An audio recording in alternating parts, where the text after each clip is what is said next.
What's up, everybody? I ended up getting my Subharmonicon in Santa Monica, California from a place called Analog Haven.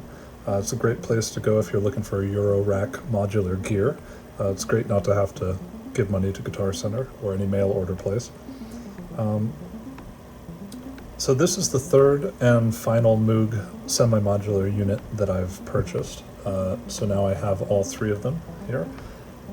I'm really excited to get the Subharmonicon because it's basically 6 extra oscillators with 2 4-step sequencers and a multitude of different ways to break out clock information and pitch information that I think are going to be very beneficial to making the Mother-32 and especially the DFAM more harmonic and more textured.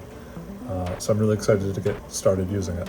When you're installing this on either the 2, 3, or 4 tier stands that Moog puts out, you'll notice that on the sides of the semi-modular pieces, there are 2 plates, one wooden and one metal underneath.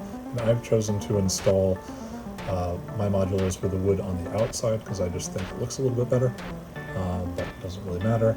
I put them in this order only because it's the order in which I purchased them.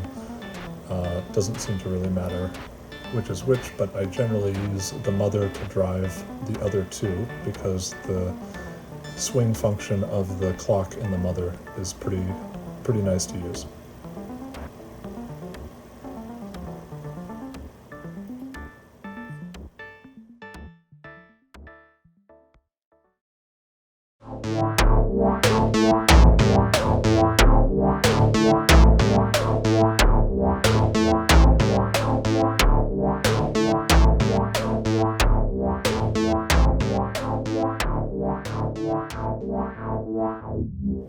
Alright, so I'm going to fade all this down for the moment and just give a little brief summary on what it is about the Subharmonicon that I'm excited to use.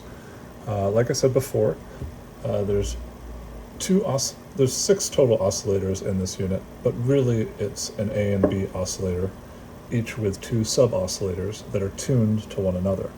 Now, you can base the steps of the frequencies off a 12 semitone scale, an 8-tone scale, or you can unlock it and have it be free pitch, which is a little nightmarish, but that's kind of one of the nice things about this is that it does step everything in a Western scale. That's how I have it set up right now. And so what you end up getting is you get oscillator A can be sent to one of these sequencers here, or to both. And then each sequence that's running runs off this clock rhythmic generator here, which basically creates more subdivisions of the phrase.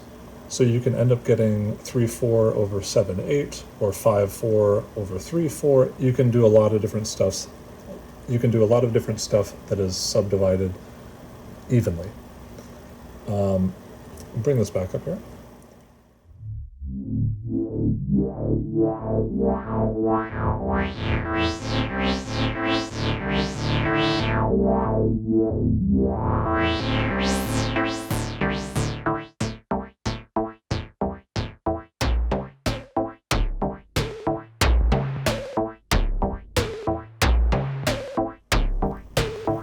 So like I was saying, these sub-oscillators under here give a bit of a nice texture.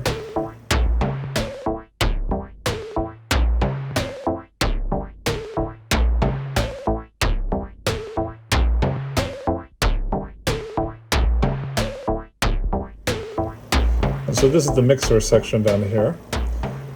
Each of these is a volume control for up top. And then the oscillators move through a very simple filter and envelope section out here. And like I mentioned before, one of the things that I really like about this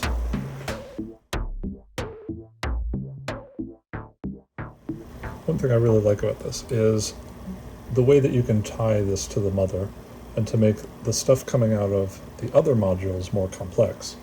So if you listen to what is coming out of the Mother, it's a very simple pattern. Very simple. And if I take this first oscillator output here, this stick it into the external audio input of the mother, I'm going to get this oscillator pitch layered under this oscillator.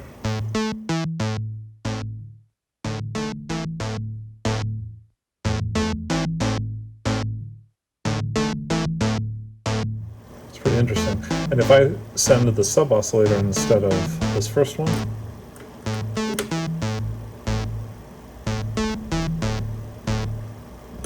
or I can take the second oscillator, this one here.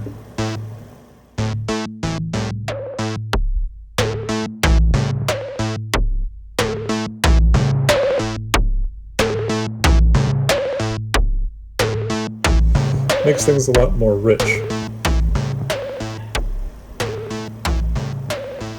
Now the way that the sequencer and clock functions up here give you a lot of different opportunities to create different patterns.